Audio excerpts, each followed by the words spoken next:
coherent sources, more like absurd forces. नमस्कार दोस्तों, आज हम नया टॉपिक शुरू करने जा रहे हैं जिसका नाम है कोहेरेंट सोर्सेज। कोहेरेंट सोर्सेज क्या होते हैं, इसको जाने बिना आप अगले टॉपिक को बिल्कुल भी नहीं समझ सकते। इससे पहले हमने हाइगन प्रिंसिपल तक किया था, law of reflection, law of refraction. अगर आपने वो पहले नहीं देखा तो अभी आप देख सकते हैं, पर उनका यहाँ पे कोई कनेक्शन ज्यादा नहीं बनता है। तो कोहेरेंट सोर्सेज को समझने से पहले हम समझेंगे कि लाइट वेव्स किस तरह से बिहेव करती हैं, और लाइट वेव्स के बारे में पढ़ेंगे जो आपने +1 में लास्ट चैप्टर जो आपने किया था वेव्स एंड ऑसिलेशन, उसमें आपने जाना था। ओके, तो मान लीजिए मेरे पास दो सोर्सेज हैं, S1 और S2। ये दोनों के रंग मैंने अलग अलग लिए हैं, मगर इनमें से लाइट क्या आ रही है, सेम आ रही है। व्हाइट लाइट या मान लीजिए आ रही है। आप दोनों रेड लाइट के सोर्स भी ले सकते हैं, दोनों ब्लू लाइट के भी ले सकते हैं।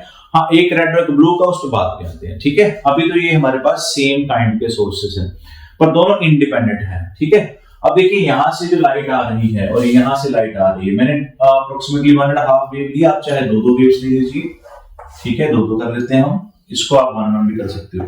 तो 1 की जरूरत हमें। तो यहाँ पे देखिए मैंने इस तरह से दोनों वेव्स लिए हैं। ये मैं मान के चल रहा हूँ कि दोनों सोर्सेस सेम कलर के हैं, और दोनों की जो लाइट की वेवलेंथ है, इसकी मान लीजिए λ1 है, इसकी λ2 है। तो ये वेवलेंथ मैं मान के चल रहा हूँ कि सेम है। ओके, और फ्रीक्वेंसी भी सेम है। मान लो 1 सेकंड में नंबर ऑफ साइकिल्स दोनों सोर्स सेम पैदा कर रहे हैं, तो दोनों की फ्रीक्वेंसी भी सेम है।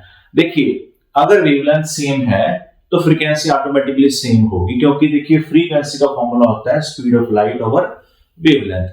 Speed of light her electromagnetic wave की सेम होती है, चाहे कोई व्हाइट लाइट हो या 7 कलर्स हो या वॉयलेट हमारे पास माइक्रोवेव हो या गामा रेडिएशन हो, सभी जो साथ के साथ आपने ईएम वेव चैप्टर में पढ़ी है। तो फ्रीक्वेंसी भी सेम होगी क्योंकि स्पीड ऑफ लाइट सेम है, वेवलेंथ पहले सेम थी।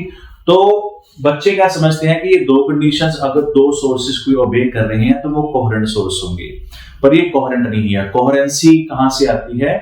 कोहेरेंसी एक सुरता में आती है। ठीक है, एक सुर में हो दोनों।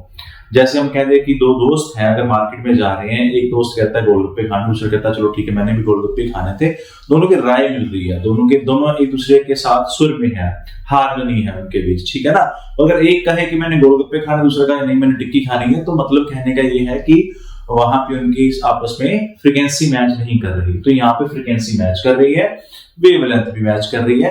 हो सकता है इसका एम्पलीट्यूड मैंने ए लिखा है, इसका एम्पलीट्यूड बी लिखा है, ये अलग अलग हो सकते हैं। ये कब अलग अलग होते हैं? जब सोर्स के साइज में फर्क हो। मैं साइज की बात कर रहा हूं, रंग की बात नहीं कर रहा। तो हो सकता है कि ये एम्पलीट्यूड बड़ा हो, ये कम हो, या वाइस वर्सा। ये इस पे कोई दिक्कत नहीं है, कोहेरेंसी इस पे डिपेंड नहीं करती। तो इसके अलावा जो थर्ड पॉइंट है, सबसे मेन पॉइंट, कोहेरेंट सोर्सेज, दो सोर्सेज कब कोहेरेंट सोर्स कहलाएंगे? तो उनके लिए देखिए ये समझना जरूरी है कि मान लीजिए एक वेव है, हम जानते हैं कि इसको एंगल में बांटे, ये साइन वेव है, तो यहाँ पे 0 डिग्री बनता है, या 90, यहाँ 180, या 270, या 360। ओके, तो अगर देखो दोनों वेव 0 से शुरू हो रही है, जैसे सोर्स के लिए ये भी ऊपर गई, ये भी ऊपर गई, तो मतलब हम ये बोलेंगे दोनों 0 डिग्री से शुरू हो रही है। ठीक है, तो इनमें क्या है? रेजोनेंस है, एक सुर है। ठीक है, और हार्मनी है कह सकते हैं। तो इनमें जो फेज डिफरेंस है, वो 0 डिग्री है। फेज क्या होता है? एंगल का डिफरेंस। ठीक है, आपने पढ़ा होगा +1 में फेज और फेज डिफरेंस। हम यहाँ बात कर रहे हैं फेज डिफरेंस की। फेज तो इसका भी 0 डिग्री है, इसका भी 0 डिग्री है, और डिफरेंस क्या होगा? 0 डिग्री। ठीक है, या मान लीजिए ये वाला जो सोर्स है वो किस तरह की वेव दे रहा है। मान लीजिए यहां से शुरू कर रहा है, मान लीजिए इस तरह से। ठीक है, और ये इसके कंपैरेटिवली यहां शुरू हो रही है, तो ये इसका जो अपना फेस है वो 90 डिग्री है। हो सकता है ये इस तरह की वेव आ जाए, इस तरह से वेव आए, नीचे से शुरू हो रहा हो, तो नीचे से जब शुरू होती है तो कितना फेज बनता है? 180। तो इसका जो फेज डिफरेंस है इन दोनों का आपस में, हम इसको इसके साथ कंपेयर कर रहे हैं तो फेज दिख रहे हैं 0 डिग्री है, इसको इसके साथ कंपेयर कर रहे हैं तो फेज डिफरेंस क्या है? 90 डिग्री है, और यहाँ पे फेज डिफरेंस क्या है? 180 डिग्री है। क्लियर? तो हमें क्या चाहिए? हमें सिर्फ ये चाहिए, या तो दोनों सोर्सेस के बीच में फेज या तो 0 हो फेज डिफरेंस, या फिर फेज डिफरेंस हर बार क्या हो? कांस्टेंट। तो ये आपकी 3 कंडीशंस हैं कि जो फेज डिफरेंस है या तो जीरो हो या वो क्या हो, कांस्टेंट हो। अगर हर बार इनके बीच में फेज डिफरेंस जीरो ही आ रहा है, जीरो ही आ रहा है, जीरो ही आ रहा है, या 90 डिग्री ही आ रहा है, 90 डिग्री ही आ रहा है, या 180 ही आ रहा है, तब हम कहेंगे कि ये दो सोर्सेज क्या है, कोहेरेंट है। क्लियर? तो ये ध्यान रखना है। वैसे हम क्या करेंगे, मोनोक्रोमेटिक लाइट लेते हैं, क्योंकि मोनोक्रोमेटिक लाइट की पर्टिकुलर वेवलेंथ होती है, एक पर्टिकुलर फ्रीक्वेंसी होती है, ठीक है। क्योंकि व्हाइट लाइट तो 7 कलर्स मिलकर बनी हुई होती है, ठीक है ना। तो मान लो ये दोनों सोर्स रेड लाइट की हैं, ये भी रेड लाइट है, ये भी रेड लाइट है। अगर दो लाल बल्ब मैं उठाऊं और मैं चेक करूं तो मुझे दो चीजें चेक करने की जरूरत नहीं है, वेवलेंथ और फ्रीक्वेंसी, वो तो सेम होगी ही होगी। मुझे क्या चेक करना है कि इनके बीच में जो वेव्स आ रही हैं, मेरी नजर सिर्फ स्टार्टिंग वाली लाइट पे ही है, क्योंकि जिस तरह से ये जाएंगे आगे आगे ऐसे जाती रहेगी। हम वैक्यूम में हम केस ले रहे हैं, ठीक है ना। तो ये भी अगर ये जीरो शुरू हो रही है तो आगे जाके भी इनके बीच में जो फेज डिफरेंस है वो जीरो रहेगा, ठीक है। हम ये क्यों चाहते हैं कि कोहेरेंट सोर्सेज होने चाहिए, किसकी वजह से, क्या टॉपिक है।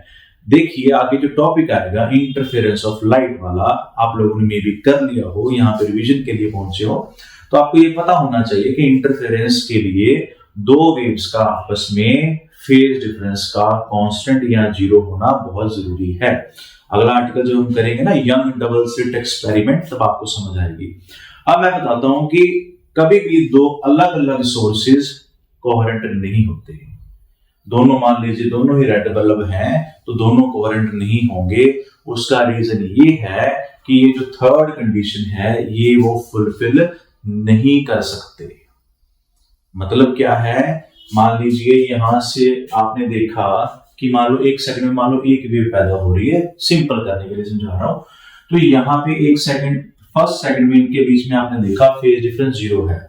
अब अगले सेकंड की गारंटी नहीं है कि अगर इनके बीच में फिर इस तरह से वेव आएगी, हो सकता है इनके बीच में फेज डिफरेंस 90 डिग्री हो, 10 डिग्री हो, 20 डिग्री हो, 180 हो, 360 हो, ठीक है ना।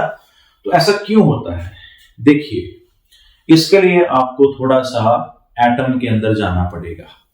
लाइट आती कहां से है, जब किसी एटम में इलेक्ट्रॉन ट्रांजिशंस करते हैं, है ना, तो ऊपर जाते हैं नीचे आते हैं। तो लगभग एक सेकंड में लगभग 100 करोड़ ट्रांजिशंस हो जाती है लगभग, ठीक है, 10-20 आगे पीछे आप मान सकते हो। तो इतने ट्रांजिशंस होती हैं, मतलब एक सेकंड में कितनी वेव्स पैदा होती हैं, लगभग 100 करोड़ के करीब पैदा होती हैं, ठीक है, 10⁹ पर सेकंड। तो देखो अब जब इलेक्ट्रॉन किसी शेल से जा रहा है, मान लीजिए ये सोर्स इसका बल्ब का एटम का इलेक्ट्रॉन है, इस बल्ब के एटम का इलेक्ट्रॉन है, ये इलेक्ट्रॉन जब वापस आ रहा है तो एनर्जी देगा कौन सी, हमने कहा रेड देगा, ठीक है। और ये जो एटम है, मैं चलो इसको ये वाला मान लेता हूं कलर के साथ में, ये व्हाइट वाला ये हो गया, ठीक है। अब इसमें जब इलेक्ट्रॉन नीचे आएगा तो एनर्जी छोड़ेगा, आपको तो क्या दिक्कत है। अब देखिए ना, जब इलेक्ट्रॉन यहां से ऊपर जाता है तो आपको पता है कि इलेक्ट्रॉन इस तरह वेव नेचर की फॉर्म में मूव कर रहा होता है ना, यहाँ पे भी वेव नेचर की फॉर्म में मूव कर रहा होगा, आपने डी ब्रोगली थ्योरी पढ़ी होगी, है ना। तो इलेक्ट्रॉन जब एक्साइट हुआ तब वो कौन सी एनर्जी स्टेट में था, उसकी अपनी एनर्जी स्टेट, है ना, मतलब अपनी मैक्सिमम इंटेंसिटी पे था कि मिनिमम इंटेंसिटी पे था कि जीरो इंटेंसिटी पे था, यानी ये जो वेव का पैटर्न है।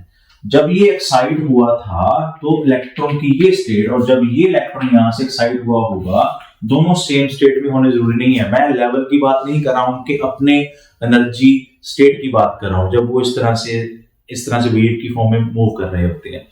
तो जब इलेक्ट्रॉन ये नीचे आएगा तो ये एनर्जी जीरो फेज में शुरू हो रही है, इसकी हो सकता है जीरो फेज में शुरू हो जाए बाय चांस। तो स्टार्टिंग में क्या हुआ, फेज डिफरेंस कितना हो गया, जीरो, इनिशियल फेज दोनों का कितना है, जीरो, तो फेज डिफरेंस भी जीरो हो गया। मगर मैं कह रहा हूं कि एक सेकंड में 100 करोड़ के करीब वेव्स निकल रही है। अगली बार मान लीजिए इलेक्ट्रॉन किसी ने फिर जो वेव दी, है ना, कोई ना कोई इलेक्ट्रॉन एक्साइट होगा या वही हो सकता है। तो जो एनर्जी निकली यहां से वो ऊपर गई, यहां से नीचे गई, यानी कि इसने जो सेकंड वेव दी वो ये वाली दे दी, इसने सेकंड वेव ऐसी दे दी। अब इनके बीच में फेज डिफरेंस कितना हो गया, 180 हो गया। तो दोनों सोर्सेज हर बार सेम फेज के साथ एनर्जी देंगे, पॉसिबल नहीं है। हो सकता है पहली वेव और मान लो 510 नंबर वाले वेव के बीच में फेज डिफरेंस 0 आ जाए, सेम केस में हो जाए, या 990 वाली हो जाए, कोई भी रैंडमली उठा लो आप, 100 करोड़ तक आपके पास कितने सारे नंबर है, तो प्रोबेबिलिटी ये नहीं बनती। मैक्सिमम प्रोबेबिलिटी क्या है? रैंडमनेस की है।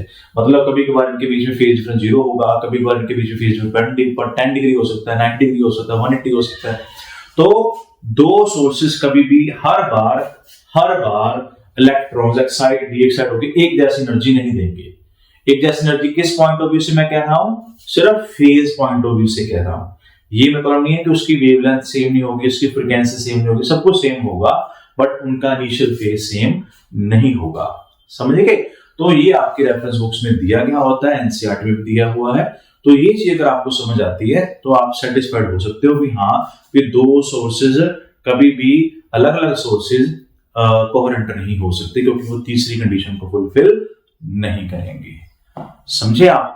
तो अगर फिर भी आपको कोई डाउट है तो इतना दोबारा से वीडियो सुन लेना। और दूसरी बात, जब पेपर में पूछा जाता है कि कंडीशन फॉर कोहेरेंसी क्या है, तो आपने ये चीज को एक्सप्लेन नहीं करना, सिर्फ आपने 3 पॉइंट्स लिखने हैं, आपको नंबर पूरे के पूरे मिल जाएंगे। क्लियर? तो हम फिर सेम कंडीशंस के साथ, इन तीनों कंडीशंस के साथ किस तरह से दो सोर्स ले सकते हैं। तो मैंने ये शब्द यूज किया कि दो इंडिपेंडेंट सोर्सेज कोहेरेंट नहीं हो सकते, मतलब दो अलग अलग सोर्स कोहेरेंट नहीं हो सकते।